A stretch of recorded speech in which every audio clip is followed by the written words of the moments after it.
Hi guys, it's your girl V King Kelsey, and I want to show you how I got this really cute birthday look using the new RastAfri goddess hair.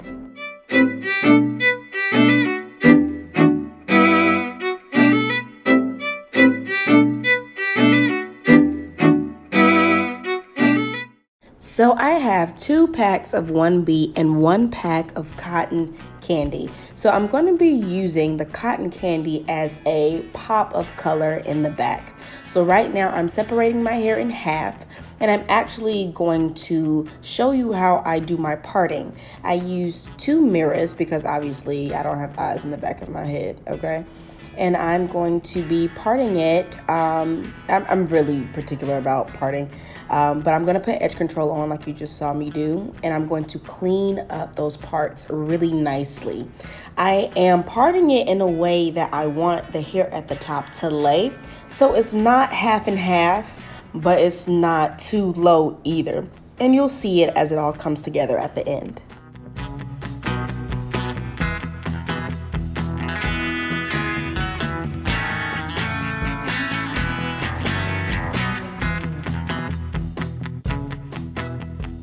So this is something totally new for me. I never do cornrows on myself. So that's what I'm going to be doing all over my head. I'm going to start in the center because I am anal like that. And it's hard to see what's center on your own head. So I'm going to take a really small section. And this section is going to be the start of my cornrows. Anytime I do a small section, I'm always going to start with 2 pieces, almost like I'm doing a 2-strand twist on the scalp, and then I will grab the 3rd piece as I go. If you want to see that again, just rewind it and you will see it. I'm going to do it all the time, especially with this kind of style, because I'm actually doing feed ends.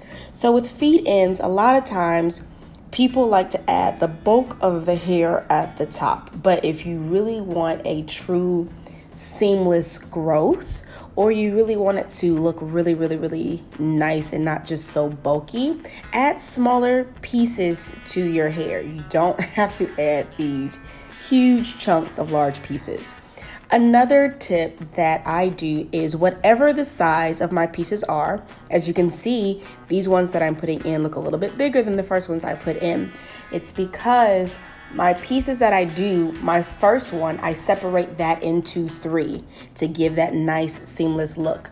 Again, if I have a size that I'm putting into my head, I'll take one of those little pieces, separate those into 3, and that will be the start of every braid to give a nice seamless look. Now you can add the hair to your heart's content. It depends on what size you want your braids to be. I kind of want mine to be a nice medium, in other words. So I'll probably be adding a little bit past halfway down the cornrow. Another tip, watch my finger. That finger is going to press on to the cornrow if I feel like I'm moving around a lot, or if I really want a really good grip, or if I feel like I don't want my cornrows to kind of pull. Sometimes when we are cornrolling, we tend to pull the hair in the direction that we're going, and that essentially makes the cornrow too tight. So when I feel like I need a little bit more support, because I don't have an extra hand to hold on to my cornrow like I tell my clients to do, I usually press down on it with at least 1 finger. Another thing that you can do is to make sure that when you're grabbing hair immediately, that is on the immediate side of your finger, not grabbing downwards, pulling that hair down. And even though I'm not showing it to you, I am using both edge control and hair gel. I usually use my edge control on the scalp, and just to give me a little bit more hold to my hair, and I use my hair gel as I'm braiding, give me some slippage. I use both. The edge control that I'm using right now is the Ebin edge control with the green top. Because I am a blonde, I do prefer to use that one. It has a really amazing hold. And then my favorite hair gel is obviously Eco, but I am using the gold one. The gold one is my absolute favorite, okay? So you just saw me do this. I was cleaning up those little side hairs as I was braiding down. Obviously I can't see back there, so I have to make sure that I'm feeling for those sections. Usually I clip them, so you'll see that. Once I'm done with the braiding, I'm going to loop it around my finger, pull it through and knot it, and I'm going to do this twice to secure it, as you're seeing me do right now. So this is the second time. I'm pulling it through with my finger, and then I'm pulling it nice and tight, and I'm taking a really thin, tiny section. The smaller that knot section is, the longer lasting the knot will be. So I'm gonna put a little bit of the dew, which is my favorite mousse, y'all know that. I'm gonna put it on, and I'm actually gonna scrunch the curl back into the hair. So don't be afraid that if you have separated this hair and that you've pulled it apart, that the curl won't come back. It's perfectly fine. There's nothing wrong with the curl. Just use some kind of curl mousse and it will come back, and there it is. So I'm just finishing up that back section. It's nothing fancy, it's just straight backs. I just want to make sure it's just a peekaboo of the cotton candy color under the black hair that I'm going to put on top. So I'm going to be doing a grid-like pattern, parting the same way you saw me initially part in the beginning of this video.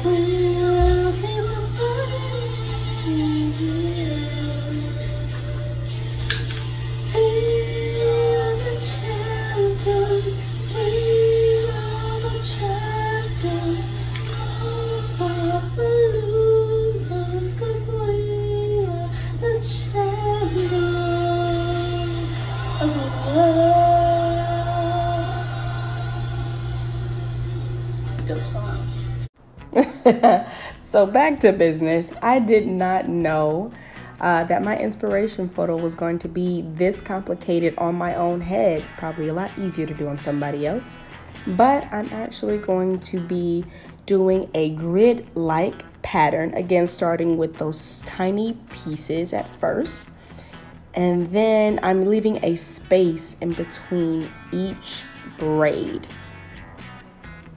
As I'm starting this braid, here is another great example of me using my ring finger to press against the top of the braid. Again, to not pull it, especially because I don't have any of that support to not pull it on myself, because I don't have an extra hand, so you'll see me do that a lot. Taking a single strand of hair, fingers, hand, and in between two fingers and pull it through. Inside, his heart is breaking, his makeup will be flaking. Oh, shows go up. And obviously, I'm going to use most stuff by my boo, the dew. Okay. Whoop. Whoop. And a done. Boop. There's one down. Rest to go. So here you can see I've already made a little section of hair that I've clipped over, because I'm not going to braid that in order to create this type of grid-like pattern. You will also see I have on different shirts at different times, because no, I did not do my hair in one day. It took me a while. I work, y'all, okay? So I was wearing cute little hats for a long time, and none of y'all knew if my hair wasn't done, unless I told you. Check out the seamlessness of that braid. I'm trying to tell y'all, I'm giving y'all tips. So here I'm just showing you that I've spaced basically in between each braid. So I'm actually going to go in the opposite direction with my next braids, creating that grid-like pattern. This was very tedious for me and a challenge, especially doing it on my own head and not someone else's. But as you guys can see, I'm very anal about parting lines. And here I am using my clips like I told you I would. And I'm starting to braid, and you're kind of seeing that grid-like pattern come to life a little bit. So I'm all done. I'm just gonna lay down these edges, honey, okay? Because listen, they need to be laid down, Jesus. Again, I'm using the Ebin or Ebin, the green top, and I do like the purple. Can't stand the black. It's way too white. But I'm all done, you guys. So here it is with that peekaboo of the cotton candy, and I'll back up and show you what that looks like. The curls are there. I love this look. It's super, super cute. Took me way longer than I thought it would, but here we are.